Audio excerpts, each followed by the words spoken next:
সাজাপ্রাপ্ত একজন আসামিকে আপিলের মাধ্যমে মুক্তি করে আনার জন্য আইনিভাবে একটি সুনির্দিষ্ট প্রক্রিয়া অনুসরণ করতে হয়।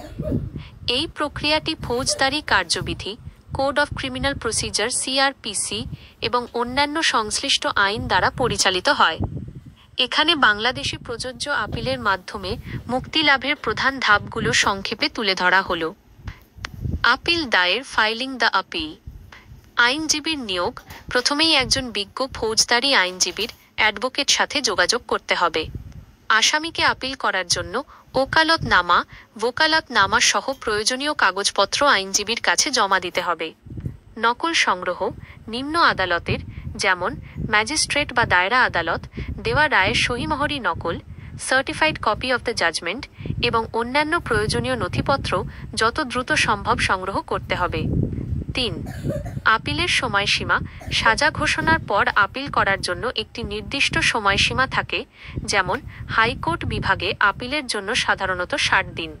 এই সময়সীমার মধ্যে আপিল দায়ের করতে হয়। ৪. আপিল আদালত। কোন আদালতে আপিল করতে হবে তা নির্ভর করে কোন আদালত সাজা দিয়েছে তার উপর। ম্যাজিস্ট্রেট বা যুগ্ম দায়রা জজ। ৫ বছরের বেশি সাজা না হলে আপিল করতে হবে দায়রা জজ আদালতে। দায়রা জজ বা অতিরিক্ত দায়রা জজ আপিল করতে হবে হাইকোর্ট বিভাগে। হাইকোর্ট বিভাগ আপিল করতে হবে আপিল বিভাগে, অ্যাপিলেট ডিভিশন। ২. জামিনের আবেদন, বেল অ্যাপ্লিকেশন। আপিল দায়েরের পর সাজাপ্রাপ্ত আসামি সাধারণত আপিল আদালতে জামিনের আবেদন করতে পারেন। আপিল আদালত যদি জামিন মঞ্জুর করেন তবে আসামি আপিল নিষ্পত্তি না হওয়া পর্যন্ত কারাগার থেকে মুক্তি পেতে পারেন, তবে এটি মামলার ধরন এবং আদালতের বিবেচনার ওপর নির্ভরশীল। ৩. আপিল শুনানি ও রায়, হিয়ারিং অ্যান্ড জাজমেন্ট। আপিলের গ্রহণযোগ্যতা, অ্যাডমিশন হিয়ারিং। প্রথমে আদালত আপিলটি শুনানির জন্য গ্রহণ করবেন কিনা সেই বিষয়ে শুনানি হয়।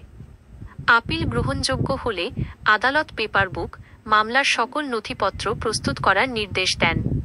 মূল শুনানি, ফাইনাল হিয়ারিং। নির্ধারিত তারিখে আপিল আদালত আসামি পক্ষের আইনজীবী এবং রাষ্ট্রপক্ষের আইনজীবীর পাবলিক প্রসিকিউটর যুক্তিতর্ক শোনেন। মুক্তির কারণ। আসামিকে মুক্তি দেওয়ার জন্য আইনজীবীকে প্রমাণ করতে হয় যে নিম্ন আদালত আইনি বা তথ্যের ক্ষেত্রে ভুল করেছে। সাক্ষ্য প্রমাণ বা আইনগত বিষয়গুলো যথাযথভাবে বিবেচনা করা হয়নি। আসামির সাজা ন্যায়সঙ্গত হয়নি। রায়। সকল শুনানি শেষে আপিল আদালত নিম্নলিখিত যে কোনো একটি রায় দিতে পারেন: মুক্তি, খালাস, অ্যাকুইটাল। আপিল আদালত যদি মনে করেন আসামি নির্দোষ তবে তাকে সম্পূর্ণ মুক্তি দেওয়া হয়। সাজা বাতিল, হ্রাস, সেট অ্যাসাইড, রিডিউস সেন্টেন্স। আদালত সাজা বাতিল বা কমিয়ে দিতে পারেন।